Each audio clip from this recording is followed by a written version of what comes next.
নমস্কাৰ আপোনালোক সকলোকে পুনৰবাৰ স্বাগতম নাজমাই মজিদ বন্ধুসকল বলকতা চাওক আজি 9টা গুৰুত্বপূৰ্ণ খবৰ। প্ৰথমটো খবৰ, ৰাজ্যৰ লাখ লাখ নিবনুৱা যুৱক যুৱতীলৈ ভাল খবৰ। ৰাজ্যৰ স্বাস্থ্য বিভাগত খালী হৈছে শ শ পদ। বিভিন্ন বিভাগত মুকলি হৈছে চাকৰি। মেট্ৰিক পাছ কৰিলে কৰিব পাৰিব আবেদন। ৰাজ্যৰ স্বাস্থ্য বিভাগত ওলাইছে শ শ চাকৰি। বিভিন্ন বিভাগত মুকলি হৈছে পদ। দ্বাদশ শ্ৰেণী উত্তীৰ্ণ শিক্ষাৰ্থীৰ পৰা উচ্চ শিক্ষা লোৱা যুৱক যুৱতীয়ে কৰিব পাৰিব আবেদন। কি পদ মুকলি হৈছে চাওঁ আহক।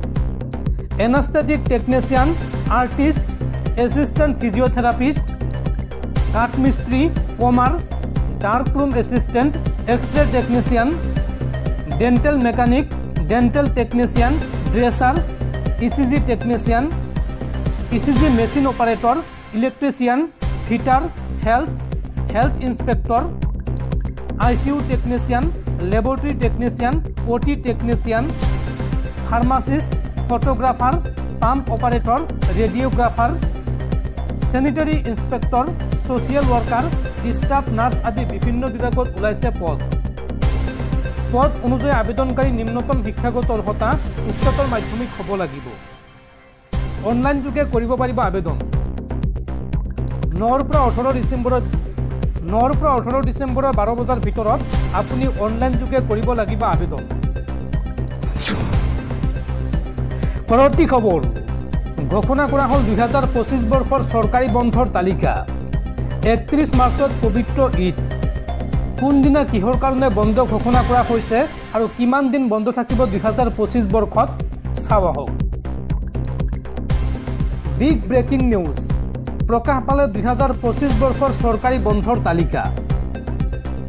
মুঠ 34 দিন চৰকাৰী বন্ধ থাকিব 2025 বৰ্ষত আৰু মাত্ৰ এদিন থাকিব অৰ্ধছুটী। 31 মাৰ্চত পবিত্ৰ ঈদ উল ফিতৰ। চৰকাৰী বন্ধ অনুসৰি 31 মাৰ্চত পবিত্ৰ ঈদ উল ফিতৰ আৰু 7 জুনত ঈদ উল জোহা বা ঈদ উল আজহা। 14-15 জানুৱাৰীত মাঘ বিহু আৰু টুচু পূজা। 23 জানুৱাৰীত নেতাজীৰ জন্ম জয়ন্তী। 26 জানুৱাৰীত গণৰাজ্য দিৱস। 28 জানুৱাৰীত বাথৌ পূজা উপলক্ষে বন্ধ ঘোষণা কৰা হৈছে। 31 জানুৱাৰীত মেডাম মেফি দিৱস হিচাপে চৰকাৰী বন্ধ। 12 ফেব্ৰুৱাৰীত বীৰ চিলাৰাই দিৱস। 14 মাৰ্চত দল যাত্ৰা। 14, 15, 16 এপ্ৰিলত বহাগ বিহু উপলক্ষে চৰকাৰী বন্ধ ঘোষণা কৰা হৈছে। 18 এপ্ৰিলত গুড ফ্ৰাইডে। 21 এপ্ৰিলত সতী সাধনী দিৱস। 28 এপ্ৰিলত দামোদৰ দেৱৰ তিথি উপলক্ষে চৰকাৰী বন্ধ থাকিব। 1 মে'ত মে দিৱস বা শ্ৰমিক দিৱস। 12 মে'ত বুদ্ধ পূৰ্ণিমা। 12 জুনত শ্ৰী শ্ৰী মাধৱদেৱৰ তিথি। 15 আগষ্টত স্বাধীনতা দিৱস। 25 আগষ্টত শ্ৰীমন্ত শংকৰদেৱৰ তিৰোভাৱ তিথি। 3 ছেপ্টেম্বৰত কৰম পূজা। 12 ছেপ্টেম্বৰত শ্ৰী শ্ৰী মাধৱদেৱৰ তিৰোভাৱ তিথি। 14 ছেপ্টেম্বৰত জন্মাষ্টমী। 29-30 ছেপ্টেম্বৰ আৰু 1 অক্টোবৰত দুৰ্গা পূজা উপলক্ষে চৰকাৰী বন্ধ থাকিব 2025 বৰ্ষত। 2 অক্টোবৰত গান্ধী জয়ন্তী আৰু শংকৰ জন্মোৎসৱ। 18 অক্টোবৰত কাতি বিহু। 20 অক্টোবৰত কালী পূজা আৰু দীপাৱলী উপলক্ষে চৰকাৰী বন্ধ থাকিব। 23 অক্টোবৰত ভাতৃ দ্বিতীয়া। 28 অক্টোবৰত ছট পূজা। 5 নৱেম্বৰত গুৰু নানকৰ জন্ম জয়ন্তী। 24 নৱেম্বৰত লাচিত দিৱস উপলক্ষে চৰকাৰী বন্ধ থাকিব আৰু 2 ডিচেম্বৰত অসম দিৱস উপলক্ষে চৰকাৰী বন্ধ ঘোষণা কৰা হৈছে। 25 ডিচেম্বৰত বৰদিন। এইকেইটা হৈছে চৰকাৰী বন্ধৰ দিন আৰু 6 অক্টোবৰত লক্ষ্মী পূজাৰ অৰ্ধছুটী ঘোষণা কৰিছে চৰকাৰে। পৰৱৰ্তী খবৰ, এটা ফাইলক লৈ গৰম ৰাজ্যৰ ৰাজনীতি। সাংসদ ৰকিবুল হুছেইনৰ হাতত মুখ্যমন্ত্ৰী হিমন্ত বিশ্ব শৰ্মাৰ এটা 10 বছৰ পুৰণি ফাইল। আৰু এই ফাইলৰ ভিতৰত কি আছে?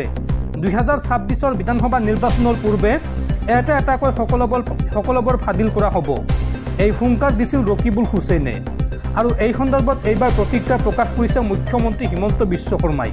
হিমন্ত বিশ্ব শৰ্মাই কয় যে 10 বছৰ পূৰ্বে অখিল গগৈয়ে কৰি যোৱা কাম এতিয়া ৰকিবুল হুছেইনে কৰিব বিচাৰিছে, এনে কৰিলে ভাল নেদেখি। এই মন্তব্য হিমন্ত বিশ্ব শৰ্মাৰ।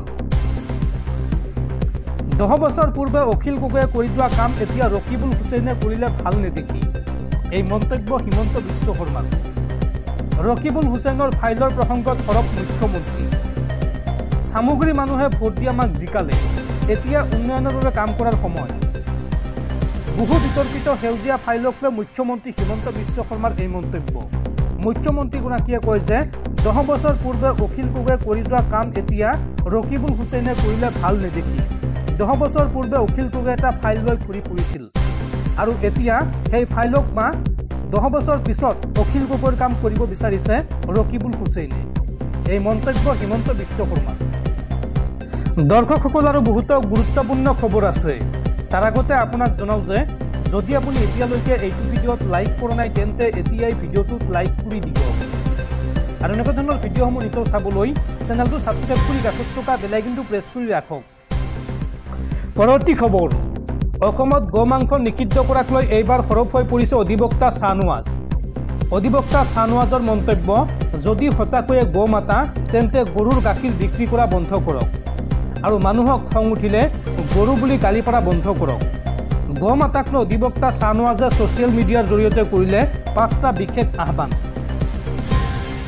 যদি সঁচাকৈয়ে গো মাতা তেন্তে গৰুৰ গাখীৰ বিক্ৰী কৰা বন্ধ কৰক। যদি গোক মাতা বুলি ভাবে তেন্তে গোহালিত পুত্ৰবাহী শুবলৈ আৰম্ভ কৰক।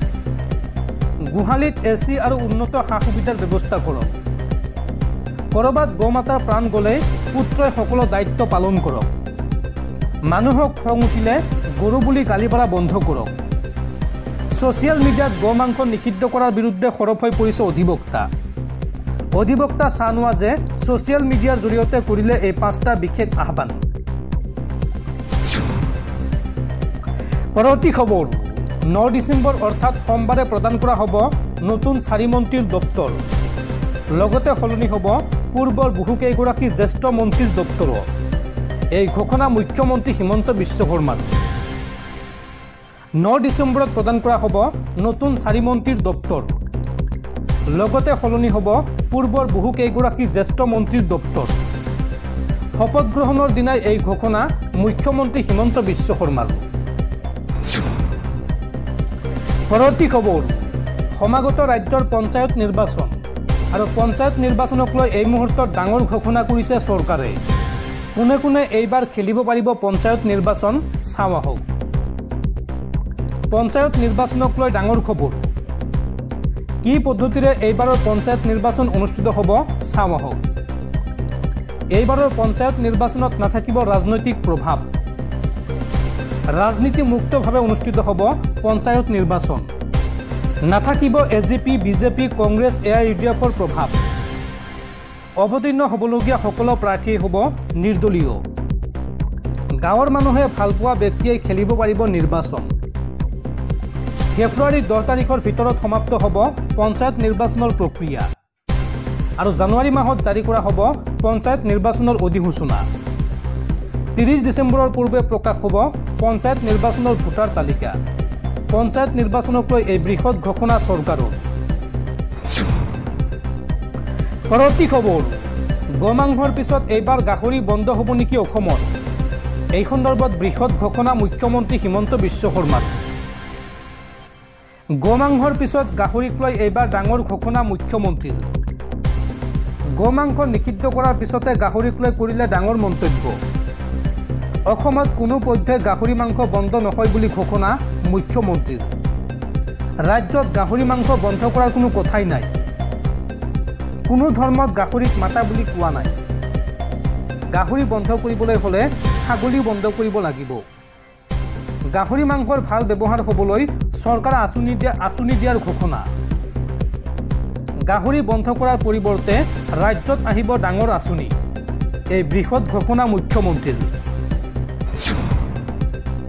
পৰৱৰ্তী খবৰ, আমেৰিকাৰ বিৰুদ্ধে এইবাৰ বিস্ফোৰক অভিযোগ বিজেপিৰ। প্ৰথমবাৰলৈ আমেৰিকাৰ বিৰুদ্ধে অভিযোগ আনিলে বিজেপিয়ে আমেৰিকাই ভাৰতক অস্থিৰ কৰিব বিচাৰিছে বুলি অভিযোগ উত্থাপন বিজেপিৰ। প্ৰথমবাৰলৈ আমেৰিকাৰ বিৰুদ্ধে অভিযোগ আনিলে বিজেপিয়ে। আমেৰিকাই ভাৰতক অস্থিৰ কৰিব বিচাৰিছে বুলি অভিযোগ বিজেপিৰ। দেশৰ লগতে প্ৰধানমন্ত্ৰী মোদীৰ ভাৱমূৰ্তিও নষ্ট কৰিব বিচাৰিছে বুলি অভিযোগ আনিছে বিজেপিয়ে। বিজেপি সাংসদ সম্বিত পাত্ৰাই উত্থাপন কৰিলে এই অভিযোগ। OCCRPৰ জৰিয়তে আমেৰিকাই এই ষড়যন্ত্ৰত লিপ্ত হৈছে। অৰ্গানাইজড এণ্ড কৰাপশ্যন ৰিপৰ্টিং প্ৰজেক্টৰ অধীনত আমেৰিকাই এই ষড়যন্ত্ৰ কৰাৰ অভিযোগ। আমেৰিকাৰ বৈদেশিক মন্ত্ৰালয়ে ইয়াৰ বাবে দিয়ে ধন। উদ্যোগপতি জৰ্জ সোৰছে সহযোগিতা কৰে এই ষড়যন্ত্ৰত। ডিপ ষ্টেটৰ সহযোগত আমেৰিকাই ভাৰতৰ বিৰুদ্ধে কৰিছে ষড়যন্ত্ৰ। OCCRPৰ 50% ধন আমেৰিকাৰ বৈদেশিক মন্ত্ৰালয়ে দিয়াৰ অভিযোগ বিজেপিৰ। আৰু লগতে ৰাহুল গান্ধীৰ বিৰুদ্ধেও অভিযোগ আনিলে বিজেপিয়ে। ৰাহুল গান্ধীয়ে বিদেশী শক্তিৰ সৈতে বুজাবুজি কৰাৰ অভিযোগ বিজেপিৰ। পৰৱৰ্তী খবৰ, ভূমি পট্টাক লৈ আহি গ'ল ডাঙৰ খবৰ। কোনে কোনে লাভ কৰিব ভূমিৰ পট্টা? এই সন্দৰ্ভত চৰকাৰে কৰিলে বৃহৎ ঘোষণা। 31 ডিচেম্বৰৰ ভিতৰত ভূমিৰ পট্টাৰ বাবে কৰিব লাগিব আবেদন। ভূমি পট্টাক লৈ আহি গ'ল ডাঙৰ খবৰ। কিমান চনৰ বাসিন্দাই লাভ কৰিব ভূমি পট্টা? এই সন্দৰ্ভত চৰকাৰে কৰিলে বৃহৎ ঘোষণা। 31 ডিচেম্বৰৰ ভিতৰত আবেদন কৰিব লাগিব ভূমিৰ পট্টাৰ বাবে। 1951 চনেই হৈছে শেষ সীমা। 1951 চনৰ পৰা থকা লোকসকলেহে লাভ কৰিব ভূমিৰ পট্টা। আৰু লগতে মিছন বসুন্ধৰাক লৈও চৰকাৰে কৰিলে বৃহৎ ঘোষণা। 3টা প্ৰজন্ম অসমত থাকিলেহে অন্তৰ্ভুক্ত হ'ব মিছন বসুন্ধৰাত। আনহাতে কেইবাটাও জনগোষ্ঠীৰ লোকে দিব নালাগে 1951 চনৰ প্ৰমাণপত্ৰ। চাহ জনজাতি গোৰ্খাসকলৰ লগতে ST SC সকলে দিব নালাগে এই প্ৰমাণপত্ৰ। 31 ডিচেম্বৰৰ ভিতৰত sewasetu.assam.gov.in এই পৰ্টেলত গৈ আবেদন কৰিব পাৰিব আপুনি। আৰু এই পৰ্টেলত গৈ পূৰ্বে বাতিল হোৱা পূৰ্বৰ আবেদন নম্বৰ বহুৱাই পুনৰ বিবেচনাৰ বাবে আবেদন কৰিব পাৰিব আপুনি।